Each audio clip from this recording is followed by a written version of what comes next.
क्या आपने कभी सोचा है, कुछ लोग हीरा पहनकर आगे बढ़ जाते हैं और कुछ लोग उसी हीरे के बाद परेशानियों में फंस जाते हैं। कुछ लोगों को नीलम नई ऊंचाइयों तक पहुंचा देता है और कुछ लोगों को वही नीलम कुछ ही दिनों में उतारना पड़ जाता है। तो सवाल है, क्या वास्तव में कोई रत्न आपके जीवन को प्रभावित कर सकता है या यह सब सिर्फ एक विश्वास है? सच्चाई यह है, रत्न कभी अच्छा या बुरा नहीं होता। सवाल सिर्फ इतना है, जिस ग्रह की शक्ति आप बढ़ाने जा रहे हैं, क्या वह ग्रह आपके पक्ष में है या नहीं। और यही 90% लोग गलती करते हैं। बहुत लोग राशि देखकर रत्न पहन लेते हैं, इंटरनेट देखकर पहन लेते हैं, दूसरों की सलाह पर रत्न पहन लेते हैं। कुछ लोग तो सिर्फ इसलिए पहन लेते हैं क्योंकि किसी ने कहा यह आपके लिए लकी है।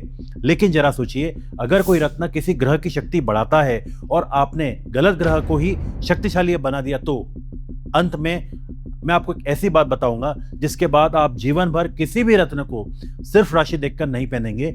लेकिन उससे पहले एक विनम्र निवेदन, रत्नों के विषय में आधी जानकारी कई बार गलत रत्न से भी ज्यादा नुकसान कर सकती है। लेकिन अगर आप चाहें, सच में समझना चाहते हैं कि रत्न कैसे काम करते हैं, तो अंत तक मेरे साथ रहिए, क्योंकि आज मैं आपको रत्नों की सूची नहीं दूंगा, मैं आपको रत्न चुनने का विज्ञान बताऊंगा। पिछले 27 वर्षों में मैंने एक बात बार बार देखी है, लोग रत्न चुनने में सबसे ज्यादा अनुमान लगाते हैं, लेकिन बहुत कम लोग पहले यह समझते हैं कि रत्न काम कैसे करता है। और शायद यही कारण है कि लाभ से ज्यादा भ्रम पैदा होता है। मैं आपको कोई रत्न बेचने नहीं आया, मैं आपको एक सिद्धांत समझाने आया हूं, क्योंकि जब सिद्धांत समझ में आ जाता है तो निर्णय सही होने लगते हैं। आज हम समझेंगे रत्न वास्तव में काम कैसे करते हैं, कमजोर ग्रह का रत्न हमेशा सही क्यों नहीं, लग्न राशि से ज्यादा महत्वपूर्ण क्यों, नीलम, गोमेद और लहसुनिया संवेदनशील क्यों माने जाते हैं, और अंत में रत्न चुनने का सही तरीका क्या है। तो चलिए सबसे पहले एक ऐसी बात समझते हैं जिसके बिना आगे की हर बात अधूरी लगती है। चैप्टर 1, सबसे पहले यह समझिए रत्न काम कैसे करता है। इसे समझे बिना सही रत्न चुनना संभव नहीं। मैं आपको एक आसान उदाहरण देता हूं। मान लीजिए आपके जीवन में कुछ लोग हैं जिनसे मिलकर अच्छा लगता है। वे आपको सही सलाह देते हैं, मुश्किल समय में साथ खड़े रहते हैं, आपको आगे बढ़ाते हैं। तो क्या आप ऐसे लोगों को अपने जीवन में ज़्यादा देखना चाहेंगे? जाहिर सी बात है, ज़्यादा, क्योंकि उनकी उपस्थिति आपका जीवन बेहतर बनाती है। अब यही सिद्धांत ग्रहों पर लागू होता है। आपकी कुंडली में भी कुछ ग्रह ऐसे होते हैं जो आपके लिए शुभ होते हैं और कुछ ग्रह चुनौतियां पैदा करते हैं। अगर कोई ग्रह आपके लिए शुभ है तो उसकी शक्ति बढ़ाना अच्छा होगा, और यही काम रत्न करते हैं। वे उस ग्रह की ऊर्जा को आपके जीवन में और सक्रिय करते हैं। अब यहाँ एक रोचक बात जानिए। 1903 में वैज्ञानिक नील्स राइबर्ग फिंसन को मेडिसिन का नोबेल प्राइज मिला। उन्होंने सिद्ध किया कि अलग अलग रंगों की किरणें मानव शरीर पर अलग अलग प्रभाव डाल सकती है। आज इसे फोटोथेरेपी कहा जाता है, यानी प्रकाश सिर्फ रोशनी नहीं है, उसका शरीर और मन पर भी प्रभाव होता है। अब जरा सोचिए, हमारे ऋषि हजारों वर्ष पहले से ग्रहों, रंगों और रत्नों के संबंध की बात कर रहे थे, यानी यह विचार नया नहीं है, बहुत प्राचीन है। और अब एक ऐसी बात जो शायद आपने पहले नहीं सुनी होगी। मान लीजिए आपके हाथ में एक माणिक है। माणिक लाल दिखाई देता है, लेकिन विज्ञान कहता है माणिक लाल रंग को अपने अंदर नहीं लेता, बल्कि लाल रंग को वापस परावर्तित करता है। यानी जब आप माणिक पहनते हैं तो आप सिर्फ एक लाल पत्थर नहीं पहनते, आप सूर्य की विशिष्ट ऊर्जा का प्रतीक अपने जीवन में धारण करते हैं। मैंने इस विषय पर काम करते हुए एक बात बार बार देखी है, लोग रत्न को समझने से पहले रत्न खरीद लेते हैं, जबकि सही क्रम बिल्कुल उल्टा होना चाहिए। पहले ग्रह समझिए, फिर सिद्धांत समझिए और उसके बाद रत्न चुनिए। लेकिन यही सबसे बड़ा प्रश्न है। चैप्टर 2, अब मैं आपको रत्न चयन का एक सबसे महत्वपूर्ण नियम बताने जा रहा हूं। अगर आपने सिर्फ यह एक नियम समझ लिया तो शायद जीवन भर गलत रत्न नहीं पहनेंगे। ज़्यादातर लोग पूछते हैं, गुरु कमजोर है क्या, शनि कमजोर है क्या, मंगल कमजोर है क्या? लेकिन यह गलत प्रश्न है। सही प्रश्न है, क्या यह ग्रह मेरे लिए शुभ है? और यही 90% लोग गलती कर देते हैं, क्योंकि वे ग्रह की कमजोरी देखते हैं लेकिन ग्रह की भूमिका नहीं देखते। एक उदाहरण से समझते हैं। मान लीजिए आपके जीवन में एक ऐसा व्यक्ति है जो हर समय तनाव पैदा करता है, गलत निर्णय करवाता है, झगड़े करवाता है और नुकसान करवाता है। अब अगर आप इसे और अधिक शक्ति दे दें तो क्या होगा? समस्याएं बढ़ेंगी। ग्रहों के साथ भी कुछ ऐसा ही होता है। अगर कोई ग्रह आपकी कुंडली में चुनौतियां देने वाला है और आपने उसका रत्न पहन लिया, तो आपने उसकी कमजोरी नहीं हटाई, आपने उसकी शक्ति बढ़ा दी और साथ में उसके प्रभाव को भी। बहुत लोग सोचते हैं ग्रह कमजोर है तो रत्न पहन लो, लेकिन उससे पहले एक सवाल पूछिए, अगर वह ग्रह मजबूत हो गया तो क्या वह मेरे लिए अच्छा होगा? क्योंकि रत्न का काम ग्रह को ठीक करना नहीं, रत्न का काम ग्रह की शक्ति बढ़ाना है। और शक्ति बढ़ाने से पहले यह जानना जरूरी है कि वह शक्ति आपके लिए लाभदायक है या नहीं। रत्न विज्ञान में कमजोरी से पहले शुभता देखी जाती है। यही वह सिद्धांत है जिसे सबसे ज्यादा नजरअंदाज किया जाता है। अब यहाँ एक और बात, बहुत लोग सोचते हैं रत्न पहन लिया तो ग्रह मजबूत हो जाएगा, लेकिन अनुभवी ज्योतिषी पहले यह देखते हैं कि यह ग्रह उस व्यक्ति को ऊपर उठाएगा या नीचे खींचेगा, अवसर देगा या संघर्ष बढ़ाएगा। और ध्यान रखिए, यह निर्णय राशि देखकर नहीं होता, यह निर्णय होता है लग्न देखकर। और यहीं से एक बहुत बड़ी गलतफहमी टूटती है। करोड़ों लोग राशि देखकर रत्न पहनते हैं, लेकिन अनुभवी ज्योतिषी सबसे पहले लग्न क्यों देखते हैं? क्या राशि पर्याप्त नहीं है? क्या एक ही राशि वाले दो लोगों के लिए अलग अलग रत्न हो सकते हैं? यकीन मानिए, अगला अध्याय बहुत लोगों की वर्षों पुरानी गलतफहमी दूर कर देगा। चैप्टर 3। अब हम पहुंच गए हैं रत्न विज्ञान की सबसे बड़ी गलतफहमी पर, राशि बनाम लग्न। अगर आपने यह अंतर समझ लिया तो कोई भी आपको सिर्फ राशि देखकर रत्न पहनने के लिए नहीं मना पाएगा। अब सबसे बड़ा प्रश्न, आखिर लग्न इतना महत्वपूर्ण क्यों है और अनुभवी ज्योतिषी सबसे पहले लग्न ही क्यों देखते हैं? इसे एक आसान उदाहरण से समझते हैं। मान लीजिए एक ही शहर में दो लोग रहते हैं, दोनों को एक जैसा मौसम मिला, एक जैसा वातावरण मिला, लेकिन एक व्यक्ति तेजी से आगे बढ़ गया और दूसरा संघर्ष करता रह गया। क्यों? क्योंकि फर्क मौसम में नहीं था, फर्क वाहन में था।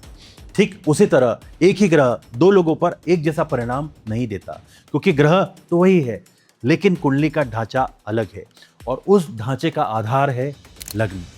अगर कुंडली एक घर है तो लग्न उसका मुख्य द्वार है। यही कारण है कि ग्रहों की शुभता और अशुभता हर व्यक्ति के लिए अलग हो जाती है। अब कहानी और दिलचस्प होने वाली है, क्योंकि अगले भाग में हम सीधे उस सवाल पर जाएंगे जो हर व्यक्ति पूछता है, आखिर किन ग्रहों के रत्न पहनने चाहिए और किन ग्रहों के नहीं।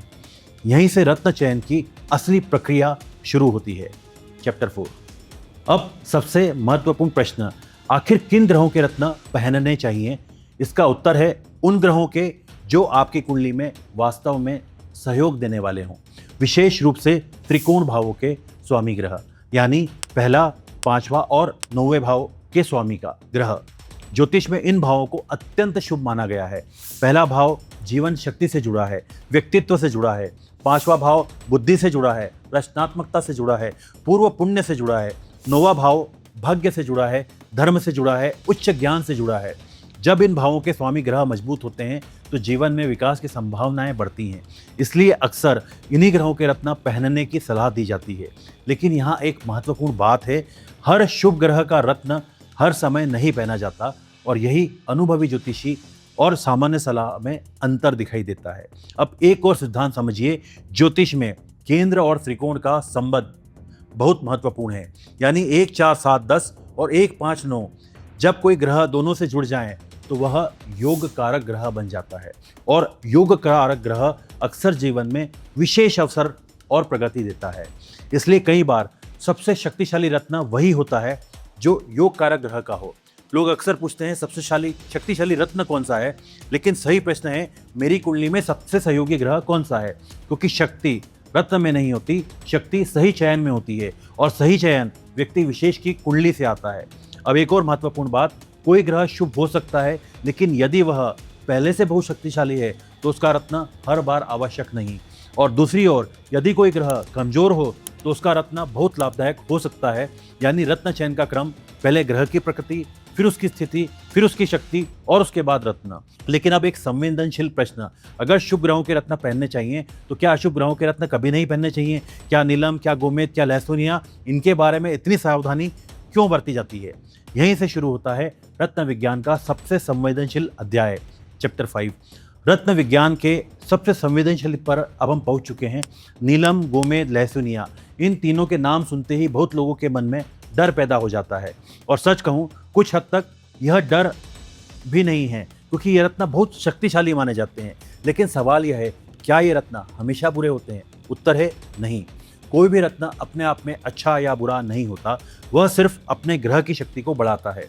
अब अगर ग्रह आपके सहयोगी हैं तो परिणाम अच्छे हो सकते हैं, लेकिन अगर ग्रह चुनौतियों देने वाला है तो चुनौतियां भी बढ़ सकती हैं। इसलिए रत्न से डरना नहीं है, लेकिन समझ कर पहनना चाहिए। अब एक प्रश्न, अगर शनि किसी व्यक्ति के लिए योग कारक ग्रह हो तो क्या नीलम पहन सकते हैं? हाँ, बिल्कुल पहन सकते हैं और कई बार बहुत अच्छे परिणाम भी मिल सकते हैं। लेकिन अगर वह शनि कुंडली में समस्याएं पैदा कर रहा हो तो वही नीलम उल्टा असर भी दिखा सकता है। यही कारण है कि अनुभवी ज्योतिषी रत्न से पहले कुंडली देखते हैं, रत्न देखकर कुंडली नहीं। याद रखिए, रत्न का चयन फैशन नहीं है, यह एक ज्योतिषीय निर्णय है और ज्योतिषीय निर्णय व्यक्ति विशेष की कुंडली पर आधारित होता है। अब यहाँ एक और महत्वपूर्ण बात, बहुत लोग पूछते हैं आशीष जी ट्रायल के लिए पहनकर देख लें, लेकिन रत्न कपड़े नहीं है कि पसंद ना आए तो बदल दिए, क्योंकि रत्न ऊर्जा के स्तर पर काम करते हैं। इसलिए सिर्फ किसी दोस्त ने कहा, किसी रिश्तेदार ने कहा या इंटरनेट पर पढ़ लिया तो रत्न पहन लेना सही तरीका नहीं है।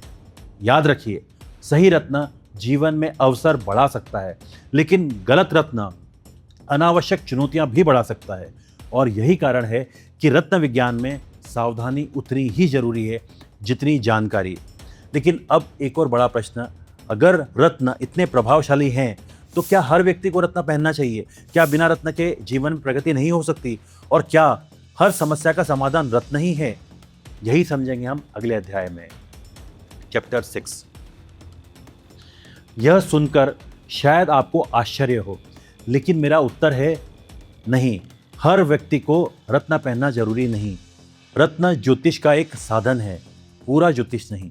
बहुत लोग सोचते हैं रत्न पहन लिया और सब बदल जाएगा, लेकिन जीवन इतना सरल नहीं है। क्योंकि याद रखिए, समय दिशा देता है, ग्रह संकेत देते हैं, रत्न सहायता देते हैं, लेकिन कर्म हमें ही करना पड़ता है। एक उदाहरण, मान लीजिए आपको एक बहुत अच्छी गाड़ी मिल गई, लेकिन अगर आप उसे चलाएं ही नहीं तो क्या होगा? वह आपको कहीं नहीं ले जाएगी। रत्न भी कुछ ऐसा ही है, वह अवसरों को मजबूत कर सकता है, लेकिन अवसरों का उपयोग आपको करना होगा। अगर कोई व्यक्ति अनुशासन नहीं रखता, मेहनत नहीं करता, निर्णय नहीं लेता, तो केवल रत्न उसका जीवन नहीं बदल सकता। इसलिए रत्नों को सहयोगी मानिए, चमत्कार नहीं। और यही एक और गलती लोग कर बैठते हैं, वे सोचते हैं रत्न पहन लिया अब सब ठीक हो जाएगा। लेकिन ज्योतिष का उद्देश्य निर्भर बनाना नहीं, जागरूक बनाना है। रत्न पहनिए अगर आवश्यकता हो, लेकिन साथ में अपनी आदतें भी बदलिए, अपने निर्णय भी सुधारिए, अनुशासन बढ़ाइए, अपनी सोच विकसित कीजिए, तभी वास्तविक लाभ दिखाई देता है। और शायद यही रत्न विज्ञान का सबसे सुंदर संदेश है। ऊर्जा महत्वपूर्ण है, लेकिन प्रयास उससे भी अधिक महत्वपूर्ण है। अब आखिरी अध्याय में हम पूरी चर्चा का सार समझेंगे और साथ ही एक छोटा सा कदम जो आपको रत्न पहनने से पहले जरूर करना चाहिए, चैप्टर 7। तो अब पूरी चर्चा का सार समझते हैं। रत्न क्या है? ग्रह की ऊर्जा को मजबूत करने का एक माध्यम। रत्न क्या नहीं है? कोई जादुई छड़ी नहीं है, कोई ऐसा उपाय नहीं जो बिना प्रयास के जीवन बदल दे। क्योंकि जीवन हमेशा 3 चीज़ों से चलता है, समय, कर्म और जागरूकता। समय दिशा देता है, कर्म परिणाम देता है और रत्न सहयोग देता है। लेकिन सहयोग को सफलता में बदलना हमें पड़ता है। अब सोचिए, अगर किसी व्यक्ति को बहुत अच्छा बीज मिल जाए, लेकिन वह उसे बोए ही नहीं, पानी न दे, देखभाल न करे, तो क्या होगा? बीज की क्षमता वहीं रह जाएगी। रत्न भी कुछ ऐसा ही है। सही रत्न सही व्यक्ति को सही समय पर मिले तो सहायता कर सकता है, लेकिन वह कर्म का स्थान नहीं ले सकता। और यही सबसे बड़ी गलती होती है। लोग रत्न तो पहन लेते हैं, लेकिन अपनी आदतें नहीं बदलते, निर्णय नहीं बदलते, सोच नहीं बदलते, अनुशासन नहीं बढ़ाते और फिर उम्मीद करते हैं कि केवल रत्न सब कुछ बदल देगा। ऐसा नहीं होता। याद रखिए, ज्योतिष का उद्देश्य निर्भर बनाना नहीं, सक्षम बनाना है। आपको समझ देना है, जागरूकता देना है, दिशा देना है, ताकि आप बेहतर निर्णय ले सकें। और जब जागरूकता और प्रयास एक साथ आते हैं, तब परिणाम बदलने लगते हैं। इसलिए अगर कभी रत्न पहनने का विचार करें तो सबसे पहले यह मत पूछिए कौन सा रत्न सबसे शक्तिशाली है, यह पूछिए मेरी कुंडली के लिए कौन सा रत्न उचित है। और उससे भी पहले पूछिए क्या वास्तव में मुझे रत्न की ज़रूरत है, क्योंकि हर व्यक्ति का उत्तर अलग हो सकता है। और यही वास्तविक ज्योतिष है, व्यक्ति विशेष, कुंडली विशेष, निर्णय विशेष। अगर आज के वीडियो से आपको कुछ नया सीखने को मिला हो तो कमेंट में लिखिए रत्न विज्ञान और साथ में बताइए क्या आपने अभी कोई रत्न पहना है, उसका अनुभव कैसा रहा। मैं और मेरी टीम आपके कमेंट्स जरूर पढ़ेंगे। और अगर आप चाहते हैं कि अगले वीडियो में हम समझें कौन सा रत्न किस ग्रह के लिए पहना जाता है और कब नहीं पहनना चाहिए, तो कमेंट में लिखें जेमस्टोन पार्ट 2। मैं हूं Ashish Patidar, author and founder, institute of Vedic astrology. मिलते हैं अगले वीडियो में, तब तक सीखते रहिए, समझते रहिए और जागरूक रहिए। जय श्री राम।